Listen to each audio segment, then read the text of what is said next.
단언컨대 이번 여름방학 때 수원 수투 중에서 한 과목을 빼게 된다면 수시 경쟁력도 정시 경쟁력도 급격히 약화될 겁니다. 반갑습니다. 시대인재 현상훈 강사입니다. 기말고사 쳤고요. 중간고사 때보다는 10점이 떨어졌습니다. 그래서 수화에 대한 부담감이 굉장히 높아졌고요. 선행에 있어서 2학년 1학기가 부담이 되시죠 벌써. 수원하고 수투를 해야 되고 과학도 여러 과목을 소화해야 됩니다. 그래서 학생들은 어떤 수업을 들을까 굉장히 고민이 많으신데 설상가상으로 외대부고의 이번 2024년 여름방학은 한 주가 짧습니다. 3주 안에 끝내야 되는 강행군. 그래서 어머님들은 학생들에게 어떤 프로그램을 소화를 시켜야 될지에 대한 굉장히 큰 고민에 빠져 있어요. 이 고민에 제가 도움이 되는 몇 가지 팁을 드리고자 하는데 일단은 몇 과목에 대한 오해를 좀 푸셔야 될 것 같습니다. 어머님 생각하실 때는 수투에서 킬러가 나온다고 하니까 수투가 수원보다 어려울 것 같죠. 그렇지만 학생들 대다수는 수원을 수투보다 힘들어합니다. 이것이 그 첫 번째 포인트예요. 두 가지 예를 좀 들어볼게요. 첫 번째는 뭐냐면 이게 수원이라고 하는 과목을 일단 먼저 설명을 드리자면 지수로그 함수, 그 다음에 삼각함수, 수열 이 세 개의 대단원들이 정말로 맥락 없이 그냥 단순히 섞여 있어요. 그렇기 때문에 어떤 일이 발생하냐면 내신에서 중간고사 때 1등급을 받았던 친구들이 기말고사 수열에서 무너져서 4등급을 받는다.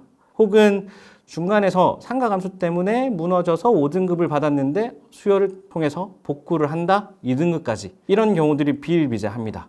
정말로 맥락이 없고 반복이 많이 필요해요. 이 모든 것들 다 잘하고 싶다, 잘하려고 한다, 이런 것들이 쉽지 않다는 것입니다. 그것에 대한 반증은 수능 점수에서 찾아볼 수가 있어요. 수능 컷 자체가 과거에 비해서 킬러가 쉬워졌음에도 92점이 과거에 한 2015년도부터 2020년까지 1컷의 점수였다면 그 이후 킬러가 분명히 쉬워졌는데 그리고 작년 같은 경우는 대통령이 나와서 킬러를 쉽게 내라고 했음에도 불구하고 1컷이 미적 같은 경우는 80점 언저리예요. 그 말은 뭘까요? 대치동에서 많은 학생들이 여름방학부터 수능날까지 킬러들을 풀어내고 있는데 실전에서 그 킬러들을 도전하는 친구가 반도 안 돼요. 왜냐하면 수원 때문에 함정에 빠지기도 하고 시간 확보를 못할 만큼 압도할 만큼 실력을 쌓지 못해서 그렇습니다. 그렇기 때문에 수원은 도깨비라고 할 수 있고요. 학생들의 발목을 많이 잡아요. 이 낯섦이 주는 과목의 특성을 이해하셔야 됩니다. 두 번째 과목에 대한 오해를 좀 말씀을 드리자면 어머님들이 수투만 선택하는 그 기저에는 무엇이 있냐면 수투를 선택하면 미적까지 잡아낼 수 있다. 그렇기 때문에 이번 방학 때는 수투에 올인을 해보자 라고 생각을 하시는데 네, 이것도 조금 바로 잡으셔야 됩니다. 어머님들이 정확한 용어를 제가 설명을 할 테니까 잘 받아들이세요. 미적분이라고 하는 과목은 초월함수의 미분과 적분을 배우는 과목입니다. 수원은 초월함수, 즉 지수로그 함수와 삼각함수 및 수열의 기본을 배우는 과목입니다. 수투는 다항함수, 특히 여기서는 3차 함수와 4차 함수의 미분과 적분을 배우는 과목입니다. 미적과 수투의 공통점은 뭐죠? 미분과 적분이 들어갑니다. 그런데 그 대상이 되는 함수는 어디서 가져온다? 그리고 그 대상이 되는 기본이 되는 수열은 어디서 가져온다? 전부 수원에서 배웠던 과목들이에요. 함수들이고.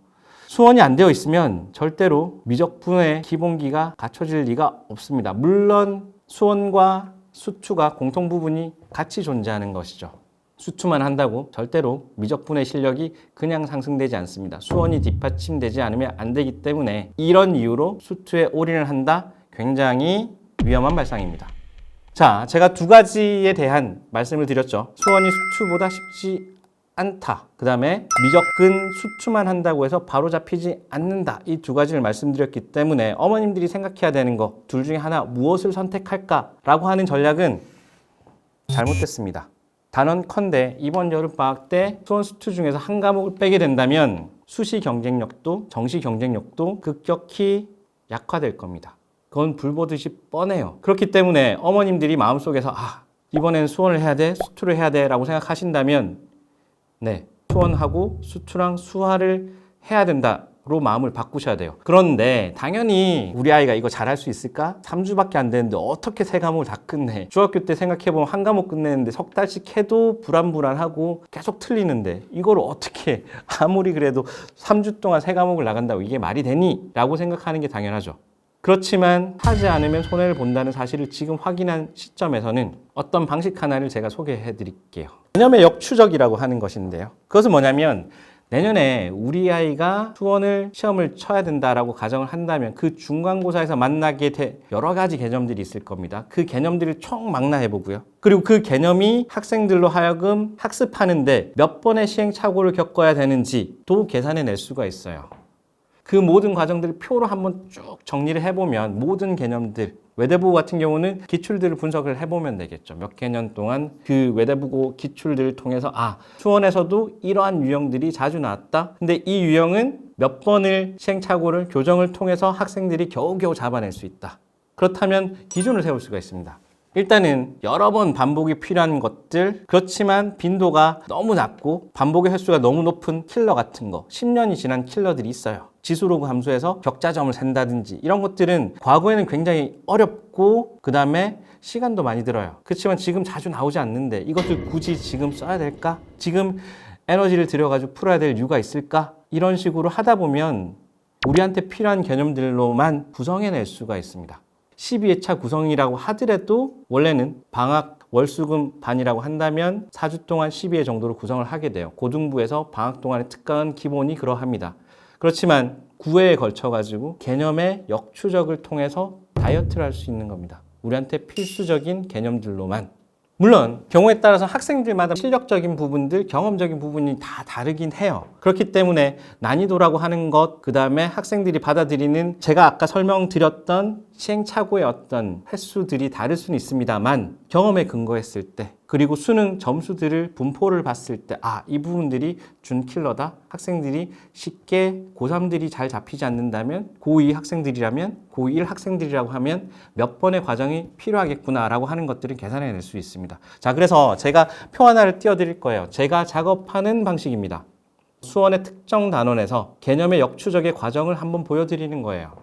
유형들이 쭉 있는데 이 중에서 외대부고 기출은 5년 동안 몇 번 나왔으며 난이도는 어느 정도로 펼쳐져 있으며 학생들이 이걸 과연 몇 회 만에 받아들일 수 있을까? 이 부분은 추격이 가능할까? 이런 여부들을 가지고 과연 그러면 이번 특강, 이번 수업 구성에서는 몇 문제 정도를 배치하는 것이 옳을까? 이런 식의 고민들을 하다 보면 용량은 줄일 수가 있어요.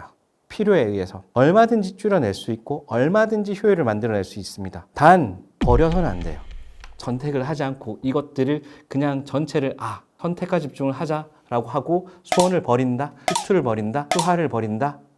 이건 전혀 다른 차원의 문제가 되는 것이죠. 그래서 저는 개념의 역추적이라는 방식을 통해서 학생들한테 필요한 필수 역량과 같은 개념들, 실전 개념들, 그리고 당장 기출에서 빈출됐던 유형들을 방학 동안 앞으로 총 3번의 기회라는 생각하에서, 가정하에서 구성을 해내는 것. 그리고 그것들을 학생들로 하여금 유려하게 잘 전달해내는 것. 이것들이 좋은 프로그램이라고 저는 생각을 합니다. 그래서 방학에서는 어머님들이 꼭 우리 아이한테 무엇이 필요한가? 이러한 역량의 요소들을 잘 고루 갖추고 있는 프로그램들을 잘 선택을 하셔가지고 주셔야 돼요. 무엇 하나 빠져서는 안 됩니다. 그나마 희망적인 거 말씀을 드리자면 어머님 아실까요? 그래도 2학기 중간고사는 멀어요. 10월 중순에 있기 때문에 방학이 끝난 시점으로부터 2달 이상의 어떤 기간들이 있다? 그렇다면 수원하고 수투에 조금 더 에너지를 드릴 수 있겠다. 수화는 조금 부족하게 가더라도 중간고사까지는 기간이 조금 길기 때문에 회복할 수 있는 구간이 있을 것 같아. 이것도 굉장한 팁이 된다라고 생각합니다. 감사합니다.